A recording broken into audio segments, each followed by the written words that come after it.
आगे सवाल है, मेरे पति अनुपदेशी हैं, यानी इनके पति ने सतगुरु रामपाल जी से नाम दीक्षा नहीं ले रखा है। उपदेशी जिसने नाम ले रखा है, अनुपदेशी जिसने नाम नहीं ले रखा है। मेरा पति अनुपदेशी है, 2 बेटियां हैं। दोनों बेटियों की शादी के लिए सरकार सुकन्या योजना के तहत बीमा करवा रखा है, जिसकी किस्त मेरा पति भरता है, वह बंद नहीं करवा रहा है। मुझे क्या करना चाहिए? देखिए बहन, आप उपदेशी हैं, आपने नाम दीक्षा ले रखी है, और संत रामपाल जी का जो भक्ति मार्ग में वहां पे जो शादियां होती हैं जिनको रमेणी कहते हैं, हम लोग ना दहेज देते हैं ना दहेज लेते हैं। सिंपल कपड़े में हमारे बच्चों की शादियां होती हैं। कोई डीजे डाजे, कोई भी पंडित वगैरह, बैंड बाजा वगैरह, बारात वगैरह का कोई लफड़ा नहीं है। अगर नाम उपदेश लेकर अगर कोई भगत इस प्रकार की बकवाद करता है तो वो मनमान आचरण कर रहा है, वो रमेणी को रामायण बना रहा है, वो शादी नहीं कर रहा, वो ड्रामा कर रहा हो। आपके पति ने नाम दीक्षा नहीं ले रखी है, आपकी 2 बेटियां हैं, उन्होंने अपनी बेटी के नाम से कोई सुकन्या योजना जो सरकार की तरफ से है, जिसमें जब बेटी 20-22 साल की हो जाती है तो उसके खाते में 2 लाख, 5 लाख या 10 लाख, 20 लाख पैसे जो है वो आ जाते हैं, और जो है 10-20 साल उसकी किस्त उनको भरनी पड़ती है। बहन, आपका पति ने नाम नहीं ले रखा है, वो आपकी बात नहीं मानेगा। आप समझा दो, समझ जाए तो अच्छी बात है। नहीं समझ रहा है, वो अगर उस योजना को बंद नहीं करवा रहा है, वो अगर अपनी जेब से किस्तें भर रहा है, तो किस्तें जो है उसको भरने दो, उसमें आपको बहन जी कोई दोष नहीं है। क्योंकि जब आपकी बेटी शादी के लायक होगी, उससे पहले तो बहुत थोड़े समय में पूरी धरती पर संत रामपाल जी का साम्राज्य स्थापित हो जाएगा। उस समय कोई शादी वादी नहीं होंगी इस प्रकार की जो आज हो रही है वर्तमान में, दिखावे की, डेकोरेशन की, दहेज की, लेन देन की, दुनिया भर का ड्रामा, 56 प्रकार के भोजन, ये कुछ नहीं होगा। वो पैसा जो आज वो किस्तें भर रहा है, वो पैसा आने वाले समय में वो परमात्मा की सेवा में काम आएगा, या फिर सरकार उस पैसे को खा जाएगी आने वाले समय में। क्योंकि आने वाले समय में सारी सरकारें फेल होने वाली हैं, सारे बैंक वांग सब भागने वाले हैं, ये कुछ नहीं, सब उल्ट पुल्ट होने वाला है। 2028 युग परिवर्तन का समय है। 2028 तक 90% सब कुछ साफ हो लेगा, केवल भक्ति बचेगी इस धरती पर, केवल अच्छे व्यक्ति बचेंगे, धार्मिक व्यक्ति बचेंगे। 1000 साल तक ये भक्ति मार्ग जो है आगे चलेगा। तो आपका पति ने अगर कोई ऐसी सुकन्या योजना में अगर रजिस्ट्रेशन किया हुआ है और वो अगर उसकी किस्तें भर रहा है तो उसको भरने दो किस्तें, उसमें आपको कोई दोष नहीं है बहन जी। लेकिन आपने अपनी तरफ से, आप अगर जॉब करती हैं, आपने अपनी तरफ से उस किस्त में कोई सहयोग नहीं देना है। आपने वो किस्तें जमा करने के लिए भी नहीं जाना है। आपका पति जाने, उसका काम जाने, आपको उसमें कोई दोष नहीं है। हमने अपने बच्चों की शादी अपने गुरुदेव के वचन अनुसार 16 मिनट की जो रमेणी होती है उसके माध्यम से नॉर्मल तरीके से करनी है। और ये रमेणी भाई और बहनों, अगर हम सत्सेवक हैं तो हमने बहुत सोच समझ कर, देखो वर्तमान में जो सतलोक आश्रम मैनेजमेंट हरियाणा है, जो सतगुरु रामपाल जी भगवान के बेटा बेटी, ये कोऑर्डिनेटर, ये जो आश्रम जो चल रहे हैं, जो संत रामपाल जी के नाम पर, ये लोग पाखंड कर रहे हैं, ड्रामा कर रहे हैं, संत रामपाल जी के नाम को दुनिया में ये जो है ये बदनाम कर रहे हैं। ये कहने को तो कहते हैं कि दहेज रहे शादी, दहेज रहे शादी, खुद ये लोग 21-21 हजार रुपए दोनों तरफ से लेते हैं। संत रामपाल जी का परिवार, ये आश्रम, जब इन आश्रमों में जब कोई शादियां होती हैं तो ये कहते हैं कि हम दहेज मुक्त शादियां हो रही है, लेकिन नहीं, 21,000 रुपए लड़के की तरफ से, 21,000 रुपए लड़की वालों की तरफ से ये पहले रखवा लेते हैं। ये कोई दहेज मुक्त शादियां नहीं है, ड्रामा कर रहे हैं ये लोग। फिर वो लड़की देखो, वो पहन के आएगी बिल्कुल ऐसा, वो लाल पीला, वो जैसे कौन सी माता है वो, एक छोटा सा वो त्रिशूल लेके, वो राधे माँ, राधे राधे माँ, उस लड़के को राधे माँ बना के बैठाते हैं ये रमेणी में। वो लड़की देखो कैसे लाल पीले कपड़े पहन के, जैसे ब्याह शादी के स्पेशल जो बनते हैं ना जोड़े कपड़े, लहंगे वगैरह, स्पेशल कपड़ा वो लड़की पहनेगी, गले में गहना पहन रखा है, हाथों को यहां तक चूड़ियों तक भर रखा है, पता नहीं आंख कान में नाक में 20 प्रकार के बाड़े गहने, वो राधे माँ बन के आती है। और भाई तो फिर हनी सिंह बन के आएगा, फिर वो भगत जी तो हनी सिंह बन के आएगा, यो यो यो यो यो यो करता आएगा, फिर वो तो जाएगा कहां। तो ये लोग ड्रामेबाजी कर रहे हैं, ये लोग रमेणियां नहीं कर रहे वर्तमान में, क्योंकि संत रामपाल जी का परिवार संत रामपाल जी के ज्ञान को समझ ही नहीं पाया, और संगत भेड़चाल में संत रामपाल जी के परिवार के पीछे चल रही है, उनकी पूंछ पकड़ रखी है। तो क्या होगा इनका? गधे की पूंछ पकड़ के चलोगे तो भैया वो सही रास्ते लेके नहीं जाएगा। तो हमने ड्रामेबाजी नहीं करनी है। वर्तमान में संत रामपाल जी के मार्ग में भयंकर ड्रामेबाजी हो रही है। हम सत्सेवक हैं भाई और बहनों, हमने बहुत सोच समझ कर रिश्ते कायम करने हैं।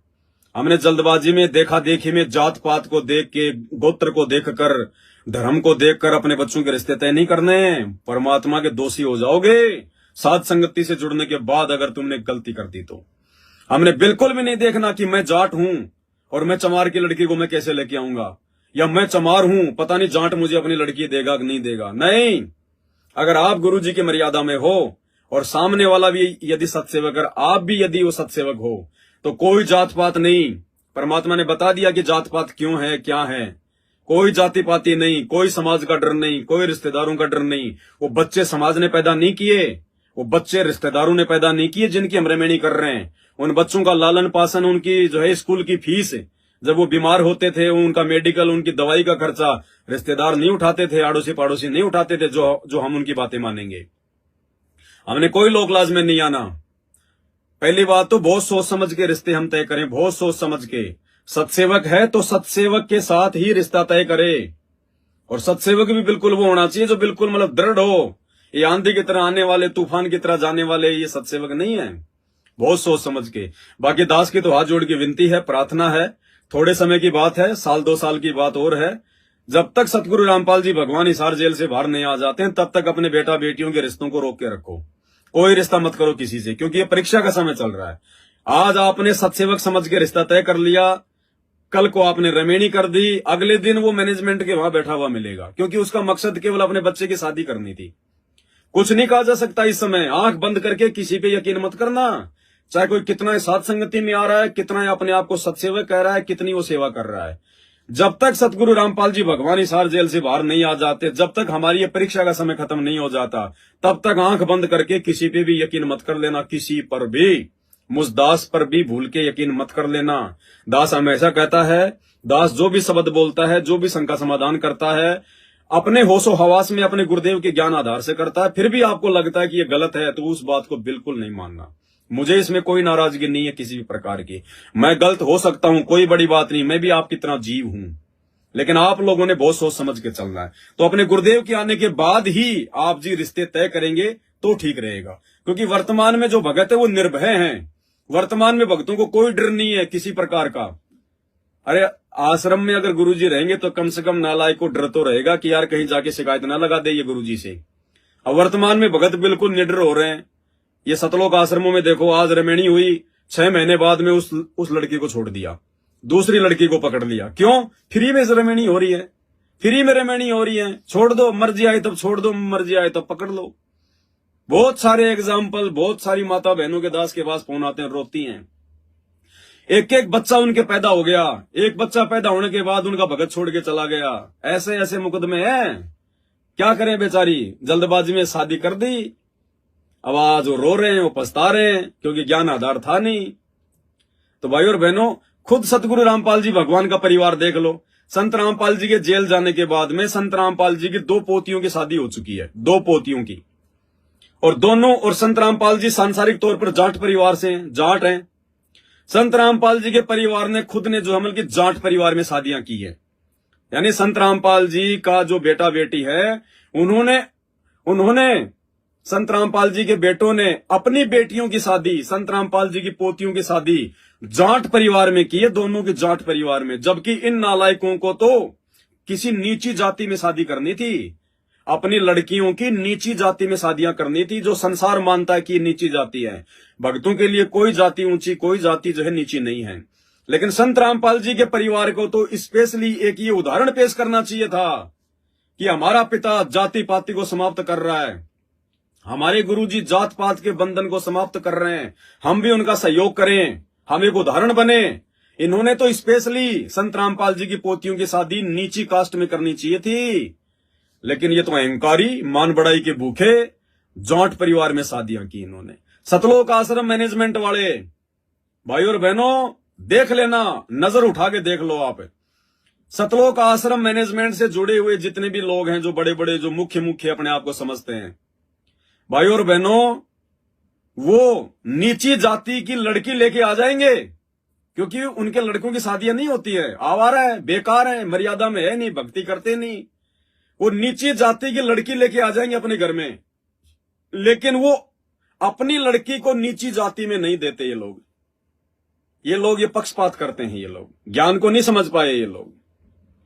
तो हम सत्सेवकों ने ये कान खोल के सुन लेना, अच्छे से कान खोल के, अगर भगवान को अगर नाराज नहीं करना चाहते हो तो आप चाहे जाट हो, चाहे ब्राह्मण हो, चाहे यादव हो, चाहे चमार हो, चाहे धाणक हो, कुछ भी हो, आप अगर आप अपने बच्चों का कहीं भी रिश्ता तय कर रहे हो और यदि आपने किसी से ये बात भी कर ली कि भगत जी हमारे को यादव जाति में लड़के दे दो, जाट जाति में लड़के दे दो, यानी जो जाति उसकी है, अगर आपने सामने वाले से ये कह दिया कि भगत जी हमारे को इस जाति का लड़का चाहिए, इस जाति की लड़की चाहिए, उसी समय परमात्मा आपसे दूर हो जाएगा। बाकी आप चाहे शादी करो ना करो बाद में, उसी समय अगर आपके मन में भी ये आ गया ना कि मैं तो जाट हूं, मेरे को तो जाट ही लड़का चाहिए, फिर जाट ही लड़की चाहिए, मैं तो यादव हूं, मेरे को तो यादव ही चाहिए, भले आप सत्सेवक हैं, कितनी सेवा कर रहे हैं, उसी समय परमात्मा आपसे कोसों दूर हो जाएंगे, कोसों दूर।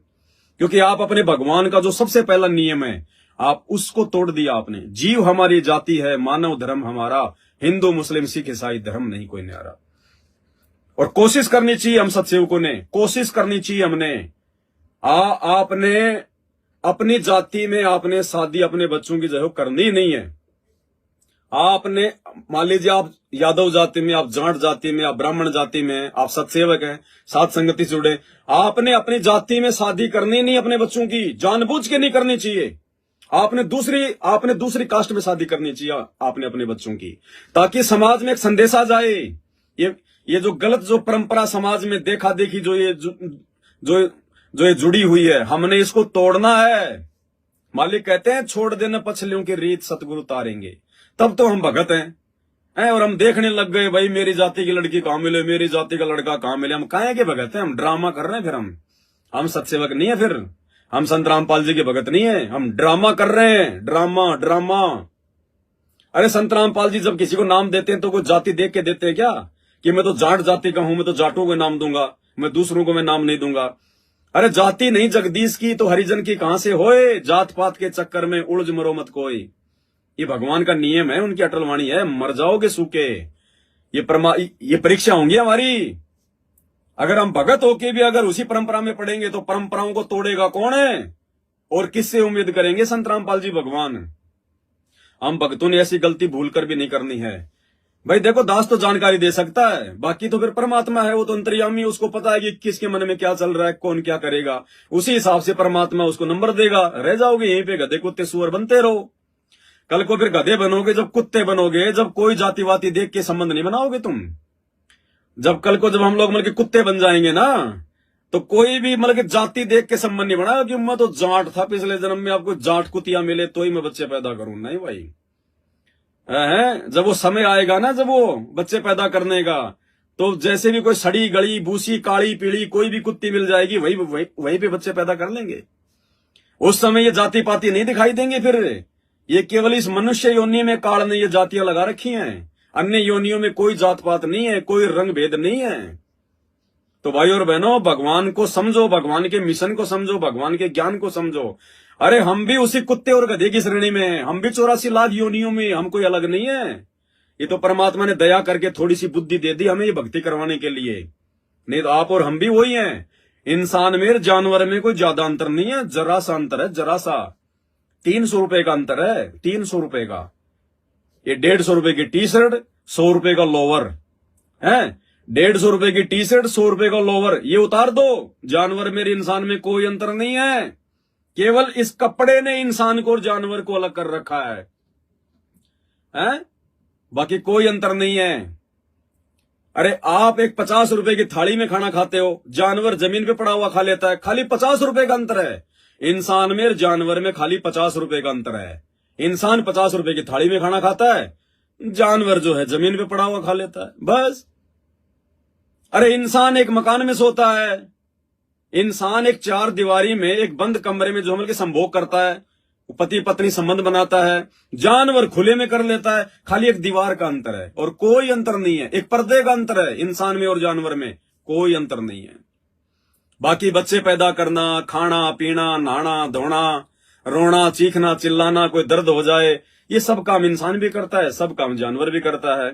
कोई अंतर नहीं है, जरा सा अंतर है जानवर में और इंसान में। परमात्मा कहते हैं भक्ति बिना नर और खर, खर मानी गधा, भक्ति बिना नर और खर एक है, जिन हर पद नहीं जानिया, पूर्ण भ्रम की परख नहीं रे, पूज मरे पाषाणा। अगर भगवान ने अगर ये ज्ञान थोड़ा सा ना दिया होता ना, तो हम मेरे जानवर में कोई अंतर नहीं, किसी प्रकार का कोई अंतर नहीं होता। तो भाई और बहनों, हमने अपने परमात्मा को प्रसन्न करना है, अपने गुरुदेव भगवान को प्रसन्न करना है। हमने रिश्तेदारों को प्रसन्न नहीं करना। बहुत कर करके देख लिया, समाज को युगों से हम प्रसन्न करते आ रहे हैं। क्या दिया उस समाज ने हमारे को? हमारे को फिर गधे कुत्ते के जन्म मिले। क्या दिया समाज ने हमारे को? नंगे घूमे हम, क्या दिया है? गंदगी खाई हमने, क्या दिया उस समाज ने हमारे को? आज भगवान ने मौका दिया, मानव शरीर दिया, अपनी भक्ति दे दी, अपनी शरण में ले लिया, और फिर यदि हम अपने भगवान के अनुसार नहीं चलेंगे, अपनी भगवान की बातों को नहीं मानेंगे, तो फिर अगली बार फिर भगवान हमें उसी प्रोसीजर में डाल देगा। ले बेटा, बेटा तू तो समाज का प्यारा है, तू अपने गुरु जी का प्यारा नहीं है, तू तो रिश्तेदारों का प्यारा है, तू गुरु जी का प्यारा नहीं है। कुल करनी के कारण हंसा गया बिगोय, फिर यो कुल के कर लेगा जब तू चार पाया का होए। अगले जन्म में जब तू गधा बन के तेरे चार पैर लग जाएंगे, फिर ये तेरा कुल, तेरा परिवार, तेरे रिश्तेदार फिर तेरा क्या हेल्प करेंगे तेरी? जब तू नंगा घूमेगा, तेरे को कौन जो है मतलब की जींस पहनाएगा? सर्दियों में कौन तेरे को रिबोक का कोट पहनाएगा कि सर्दी लग रही है हमारे फूफा जी को? वो फूफा जी रुड़ियों में वो गधा बन के घूम रहा होगा सर्दियों में, तब कौन आएगा कि हमारे फूफा जी को तो ठंड लग रही होगी? लगे तो लगे फूफा जी को ठंड, किसी को कोई टेंशन नहीं होगी। तो भाई और बहनों, परमात्मा पे विश्वास करना है, परमात्मा के वचन पे चलना है। ना समाज की सुननी है, ना रिश्तेदारों की सुननी है, ना किसी और की सुननी है। आत्म कल्याण के मामले में, भक्ति और मर्यादाओं के मामले में तो गुरु जी ने यहां तक कह दिया कि अपने माँ, अपने बाप, अपनी पत्नी और अपने जो है पति की भी नहीं सुननी है। बिल्कुल आत्म कल्याण के मामले में, भक्ति के मामले में तो, क्योंकि हम कुछ गलत नहीं करते, भक्ति करते हैं भगवान की, नेक नीति से चलते हैं। उसमें भी अगर कोई रोड अटकाएगा तो बेशक वो माँ है, चाहे बाप है, चाहे पति है, चाहे पत्नी है, चाहे बेटा है, चाहे बेटी है, बिल्कुल उसकी बातों को नहीं मानना है। बाकी प्यार प्रेम से रहने के लिए परमात्मा ने हमें निर्देशित किया हुआ है। भगत अपनी तरफ से कोई गलती को जो है करेगा नहीं, और जबरदस्ती यदि हमें कोई फोर्स करेगा तो हमने लड़ना नहीं, झगड़ना नहीं। ज्ञान आधार से जो भी फैसले लेने होंगे वो हम लेंगे अपनी भक्ति को सुरक्षित रखने के लिए। तो हम भाई बहनों ने इस प्रकार से बहुत ही सोच समझ के भक्ति मार्ग पर एक एक कदम रखना है। अब हमने सतगुरु को प्रसन्न करना है, बस एक ही टारगेट हमारा, सतलोक मिशन, सतलोक मिशन, सतलोक, हमने सतलोक जाना है, हमारा दूसरा कोई टारगेट नहीं है। और उसके लिए जो भी संघर्ष करना पड़ेगा हम करेंगे ज्ञान आधार से। हम ना लड़ेंगे, ना डरेंगे, ना हम कोई झगड़ा करेंगे।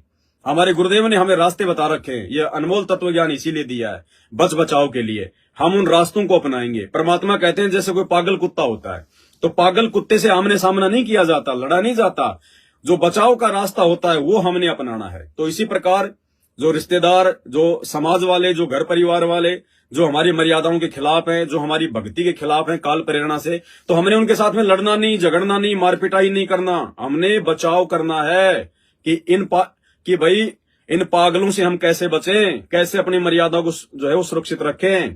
क्योंकि काल तो उनके अंदर इंजेक्शन लगाएगा, वो हमारे को भड़काएंगे, उकसाएंगे, वो जोश दिलाएंगे, और हम भी यदि उनके साथ में हो गए, हम भी नहीं मतलब जो है गुस्सा करने लग गए, लड़ाई झगड़ा कर दिया, थप्पड़ हो गए, तो काल का तो काम हो गया सिद्ध।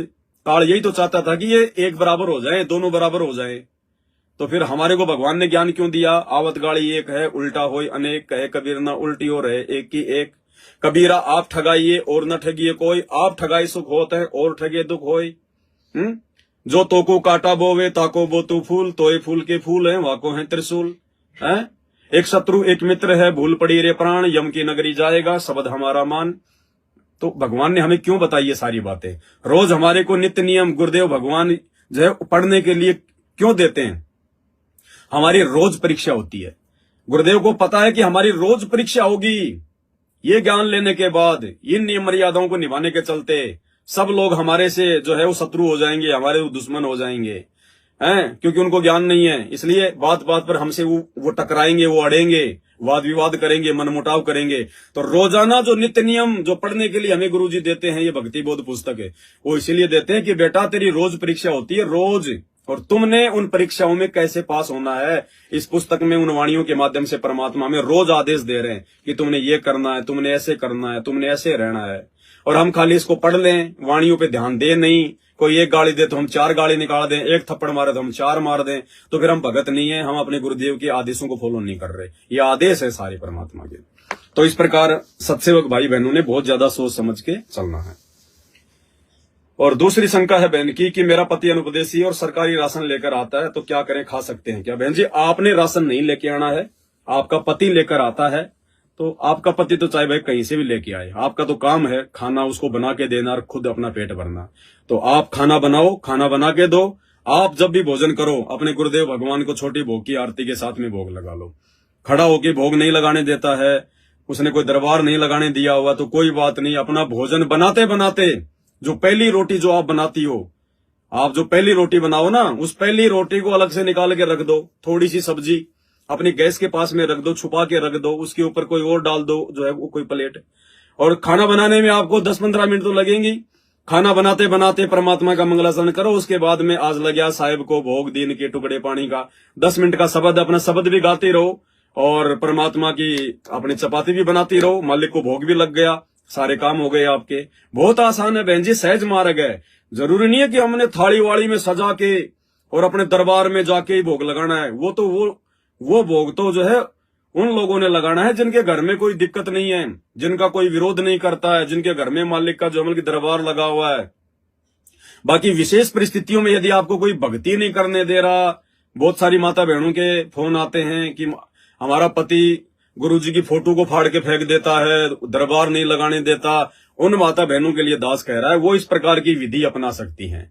मालिक को भोग भी लग जाएगा, आपकी भक्ति भी हो जाएगी और धीरे धीरे फिर आपकी भक्ति के प्रतिफल से देखो, परमात्मा ने बताया कि जब आप ये भक्ति आप करते रहोगे ना, चाहे कष्टों में, संघर्ष में, चाहे विरोध में, भक्ति नहीं छोड़नी हमने। चाहे कुछ भी हो जाए, चाहे रोजाना हमारे 10 डंडे लगे, परमात्मा कहते हैं इस भक्ति के लिए ध्रुव पिटा, प्रहलाद पिटा, मीराबाई पिटी। 650 साल पहले हमारे भगवान को 52 प्रकार की जो है घटनाओं से गुजरना पड़ा। उनको काट दिया गया, उनको गर्म तेल के कड़ाई में डाला गया, उनको गंगा जी में डाला गया, उनको झेरे कुएं में डाला गया, उनको खूनी हाथी से जो है कुचलवाया गया। हमारा भगवान पिटा, कबीर साहिब पिटे, मीरा पिटी, ध्रुव पिटा, प्रहलाद पिटा, क्या नाम उसका, मंसूर पिटा। कौन नहीं पिटा? जिसने भक्ति करी वो सब पिटे। और आज देख लो खुद वही कबीर भगवान सतगुरु रामपाल जी 2-2 बार की जेल। तो बहन जी, आप और हम अगर इस शरीर का अगर कतरा भी अगर बहाना पड़ जाए तो भी थोड़ा है इस भक्ति और भगवान के लिए। तो मार पिटाई खाते खाते भी हम भगवान की भक्ति को नहीं छोड़ेंगे, संघर्ष करना नहीं छोड़ेंगे, मर्यादाओं को नहीं तोड़ेंगे।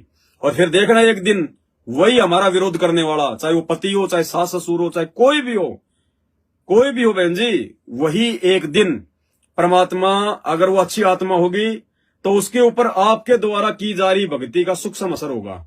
वो भी भगवान से जुड़ेगा, धीरे धीरे आपका विरोध करना वो बंद कर देगा। अन्यथा परमात्मा उसका धरती से उसका बीज नष्ट कर देगा उसका। वो चाहे आपका देवर हो, चाहे आपका पति हो, चाहे सास हो, चाहे वो ससुर हो, परमात्मा उसका बीज नष्ट कर देगा। कबीर मेरे भगत को दुख ना दीजिए कोई, मैं दुखी तो मेरा भगत दुखी तो मैं दुखी, मेरा आपा भी दुखी होए। परमात्मा बहुत नाराज हो जाता फिर उससे। मौका सबको देता भगवान, और फिर आपका सदा सदा के लिए आपका विरोध करने वाला ही समाप्त हो जाएगा। आपका भाड़ में जाए ऐसा पति, क्योंकि वंश हमने चलाना ही नहीं है। क्या करेंगे इस गंदे लोग में? वंश चला के भक्ति नहीं करेगा तो वही वंश अगले जन्म में वो गधा बन के घूमेगा। क्या करना हमारे ऐसे वंश को चला के? हमने तो अपने वंश का उद्धार करना है, हमने तो इस गंदे लोग से निकलना है। हमारा तो ये लास्ट वंश होना चाहिए, लास्ट अंतिम वंश। भगवान से ये प्रार्थना करें। अगर किसी ने शादी भी करनी है भाई बहन ने, भाई जैसे कोई मजबूरी है और कोई भाई बहन यदि अपने घर वालों के दबाव में आकर रमेणी कर रहा है, शादी भी कर रहा है, और अगर संत रामपाल जी का ज्ञान समझ में आ गया तो उस भाई बहन ने जिन्होंने रमेणी कर ली, जिन्होंने शादी कर ली, उन्होंने शादी के बाद अपने गुरुजी से सबसे पहले यही प्रार्थना करना है। अपनी सुहाग रात मनाने से पहले सबसे पहले उन भाई बहनों ने परमात्मा से यही प्रार्थना करना कि परमात्मा हमारा वंश ना चले। मालिक हमने शादी तो कर ली, हमने रमेणी तो कर ली, लेकिन परमात्मा संतान मत देना मेरे मालिक, संतान ना देना।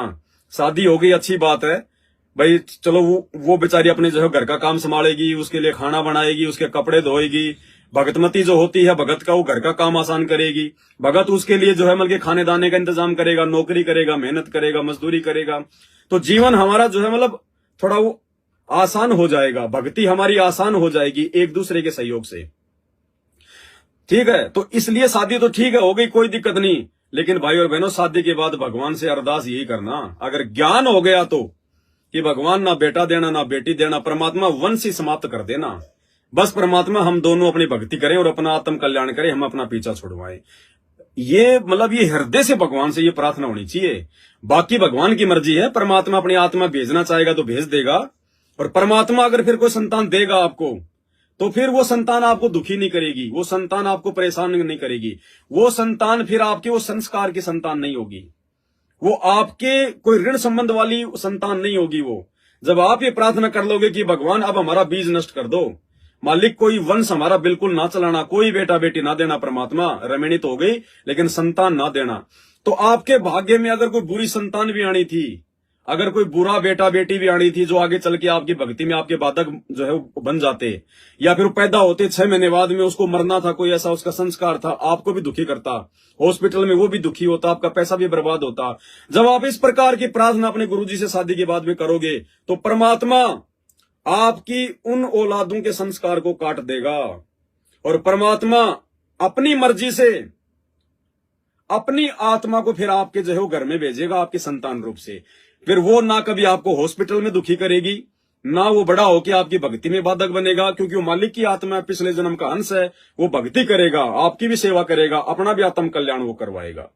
तो मालिक की मर्जी है, मालिक संतान दे या ना दे वो बाद की बात है, लेकिन हमने संतान के लिए भगवान से हाथ जोड़ लेना है।